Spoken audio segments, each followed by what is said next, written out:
الحمدللہ والصلاة والسلام علی رسول اللہ۔ وکیل نے خریداری کا معاہدہ موکل کے نام پر کیا اور اس کی طرف سے دستخط خود کیے۔ سوال کیا گیا ہے، میں نے کسی شخص کو اپنی طرف سے عام وکالت نامہ دیا اور میرے وکیل نے مختلف کمپنیوں کے ساتھ ایئر کنڈیشنرز اور فریج وغیرہ کی قسطوں پر فروخت کے معاہدے کیے۔ وکیل نے معاہدے میں میرا مکمل نام لکھا لیکن دستخط اپنے کیے، حالانکہ یہ دستخط میرے نہیں بلکہ میرے وکیل کے ہیں۔ اس معاہدے میں کہیں یہ ذکر نہیں کہ دستخط کرنے والا میرا وکیل ہے۔ معاہدے میں وکیل کا شناختی کارڈ وغیرہ درج نہیں ہے اور نہ ہی اس معاہدے میں وکالت نامے کی کوئی نقل فراہم کی گئی، بلکہ صرف شناختی کارڈ نمبر اور میرا کمپنی کا ریکارڈ درج ہے۔ تو کیا ایسے میں یہ معاہدہ درست ہے؟ کیا وکیل کے لیے لازم تھا کہ وہ معاہدے پر دستخط کرتے وقت اپنی حیثیت یعنی وکیل ہونے کا ذکر کرے اور وکالت نامے کا نمبر اور اپنی شناختی دستاویزات کا ریکارڈ درج کرے؟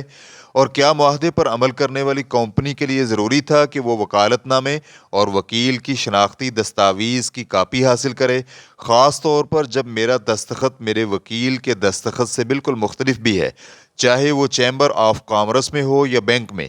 تو سوال یہ ہے کہ کیا میرے وکیل کے اس عمل سے یہ معاہدے درست ہوں گے یا باطل؟ اور کیا معاہدہ کرنے والی کمپنی کا وکیل کی شناخت کا کوئی ثبوت نہ لینا معاہدے پر اثر انداز ہوگا؟ الجواب بعون اللہ سبحانہ وتعالی۔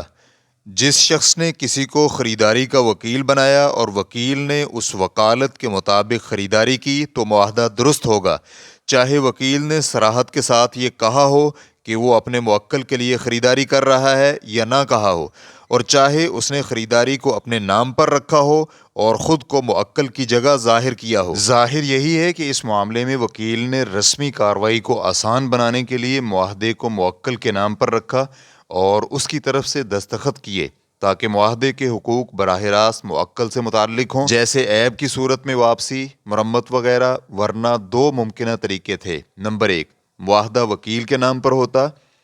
یہ شرعی طور پر درست ہے، لیکن اس کا نتیجہ یہ نکلتا کہ معاہدے کے تمام حقوق بظاہر وکیل کے ساتھ متعلق ہو جاتے۔ اس صورت میں موکل معاہدے کے حقوق جیسے عیب کی صورت میں واپسی یا مرمت میں براہ راست شامل نہ ہو سکتا تھا، بلکہ اسے ہر چیز کے لیے وکیل کے ذریعے کام کرنا پڑتا، جو بعض اوقات اس کے اور وکیل دونوں کے لیے مشکل ہو سکتا ہے۔ نمبر 2، وکیل صراحت کے ساتھ بیان کرتا کہ وہ اپنے موکل کے لیے خرید رہا ہے۔ اس صورت میں اس کا دستخط قابل قبول نہ ہوتا اور اسے ہر معاہدے میں وکالت نامہ پیش کرنا پڑتا۔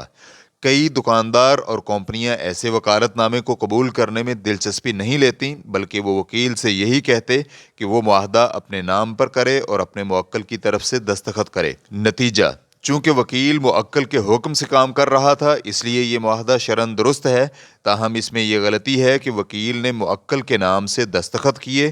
درست طریقہ یہ تھا کہ واضح طور پر یہ بیان کرتا کہ وہ خریداری موکل کے لیے کر رہا ہے، اپنی وکالت کی حیثیت کو ظاہر کرتا، اپنی شناختی دستاویز پیش کرتا اور وکالت نامہ دکھاتا۔ جمہور فقہا کے نزدیک وکیل کو یہ حق حاصل ہے کہ وہ ایسے تصرفات کرے جیسے وہ خود اصل فریق ہو، اور وہ صراحتاً وکالت کا ذکر کیے بغیر بھی خرید و فروخت کر سکتا ہے اور خریداری در حقیقت اس کے موکل کے لیے شمار ہوگی۔ البتہ بعض فقہا کے نزدیک ایسی صورت میں وکیل ضامن ہوگا، سوائے بعض خاص معاہدات جیسے نکاح کے، جہاں موکل کا نام ذکر کرنا ضروری ہوتا ہے۔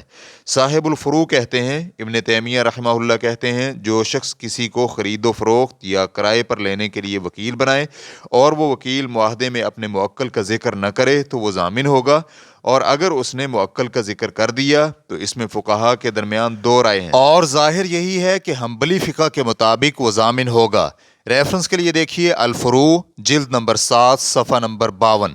واللہ تعالی اعلم۔ اسلام QA ریکارڈنگز، مؤسسۃ الشیخ محمد صالح المنجد، المملکۃ العربیۃ السعودیہ، فتویٰ نمبر 2 99918۔ والسلام علیکم ورحمۃ اللہ وبرکاتہ۔